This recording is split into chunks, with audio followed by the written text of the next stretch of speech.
Meron po kayong selebrasyon, tay? December pa rin. Ha? Ay, dili di ay gap. Guys, ito po sabi tatay, dili dahil ta magkapariyo, dili po December ila. Katong niagi daw kakuan, niagi nga bulan pa, no nasundan aning November, sa Oktubre man sa ato, dire, nag-celebrate daw sila doon sa kanilang kaharian.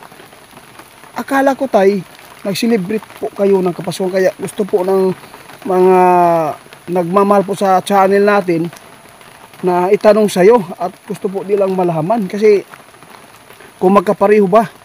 Kaya nagtatanong ako. Guys, wala po silang selebrasyon sa Pasko kasi ito po yung sabihin po niya kasi po New Year po, nag-celebrate po daw sila. Tay?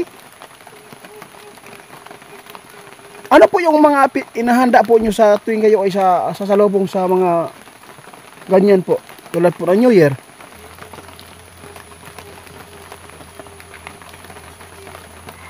Ala ka, totoo yan, tay? Guys, binalik tataya ang kanilang nilagay po sa kanilang celebration po doon sa kanilang misa, no? Sa tuwing sasapit na po ng New Year, naglalagay po daw sila yung mga bagay sinabi ko sa inyo, ano? Ano pa yan, tay? Yung iba? Yung mga prutas, guys, normal lang po sa kanila yan, no? Naglalagay din po sila pero hindi naman po yan na sinasabi nila na pampaswerte yan. At saka mga buto ng umaga po sa inyo lahat, guys. Nandito po tayo kasi marami pong mga subscriber ko na gustong magpatanong po dito kasi po ay malapit na po yung New Year at saka yung marami pong nag-celebrate po ng Pasko. Kaya nandito tayo kasi marami pong mga katanungan po ng mga nagmamahal po sa ating channel. Gusto po daw nila malaman kung yung mga kaibigan po nating duwende, kung nagsiselebrate po ba sila ng Kapaskuhan at saka kung ano man po yung mga selebrasyon po nila doon sa kanilang kaharian, kung magkatulad po ba tayo dito sa ating mundo. Kaya nandito po si tatay, handa po silang ipaabot ito. Hindi naman po talaga ito masama daw, ipapaabot po nila para malaman po natin kung ano man po ang kanilang mga selebrasyon po doon, kung nagsiselebrate po ba sila ng Kapaskuhan. Kaya magtatanong tayo. Tay, maayong buntag, maulan na umaga. Okay lang po tayo, no, na i-ano na lang natin, gusto po nilang malaman kung totoo po ba na meron kayong celebration po doon sa inyo or magkapareho lang ba tayo? Nag-celebrate po ba kayo ng tayo? Pasko?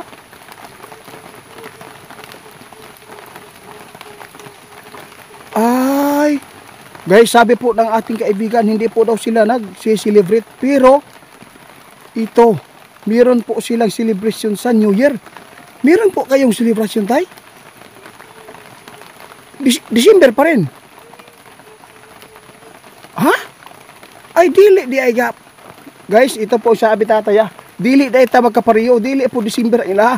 Katong niagi daw kakuan, niagi nga bulan pa, no nasundan aning November, sa Oktubre man sa ato, dire, nag-celebrate daw sila doon sa kanilang kaharian.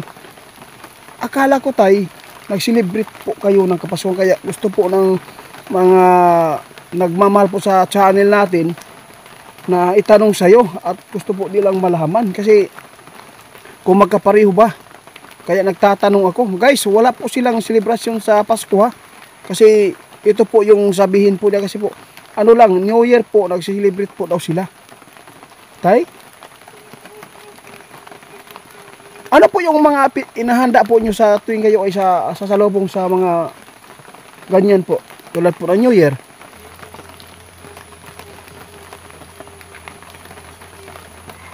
Ala ka, totoo yan, tay? Guys, binalik tataya ang kanilang nilagay po sa kanilang celebration po doon sa kanilang misa, no? Sa tuwing sasapit na po ng New Year, naglalagay po daw sila yung mga bagay sinabi ko sa inyo, ano? Ano pa yan, tay? Yung iba? Yung mga prutas guys, normal lang po sa kanila yan, no? Naglalagay din po sila pero hindi naman po yan na sinasabi nila na pampaswerte yan. At saka mga buto ng yun pala ang inyong mga nilalagay po doon sa misa po niyo sa tuwing kayo ay sasalubong ng New Year. Kakatapos lang po ang kanilang New Year doon guys. Hindi ko talaga inasahan tayo na magsiselebrate pala kayo ng New Year. Kasi akala ko din na magsiselebrate din po kayo ng Pasko. Kaya gusto ko maitanong at maipaabot sa mga nagtatanong sa atin. Meron po akong katanungan tay. Sa tuwing po kayo ay naglalagay po doon sa misa, ano po ang mga ginagawa po niyo doon?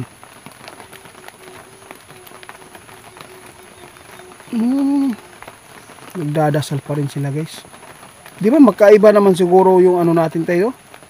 Yung panahon. Yung baka lang sa iba talaga pag nandoon ka sa Karian, iba po talaga yung oras dito sa amin, di ba? Magkaiba po talaga ang oras guys, no? Grabe. Kasi po sa makarinig nito, no, wala pong Pasko sa kanila. Hindi po sila nagsiselebrate. Ang kanila lang ipinaghanda doon yung New Year lang, no? Naglalagay po sila ng mga baging, mga bunga ng mga kahoy, na mga bilog, no? Kasi po yun po talaga ang kanilang tinuro pa na sa atin nung nakausap natin kasi ano ba yung si tatay talaga, ikaw talaga itong nakausap namin tayo, no? Oo, kasi po marami talaga nagtanong kung ano po talaga yung sineselebrate po ninyo doon. Pero gusto kong malaman kung nag-celebrate po ba kayo ng birthday? Hindi. Ay wala pong pakialam yung birthday guys. Wala pala, hindi pala importante sa kanila yun. Kasi hindi na po nila inalala po yung mga kung kailan po sila ipinanganak. Salamat tayo sa pag-share po. At least po nalaman po ng mga gustong magtanong at nalinawan po sila. Kaya meron pa akong itatanong tayo. Hindi tayo alis dito guys. Lilinisan na muna natin po dito.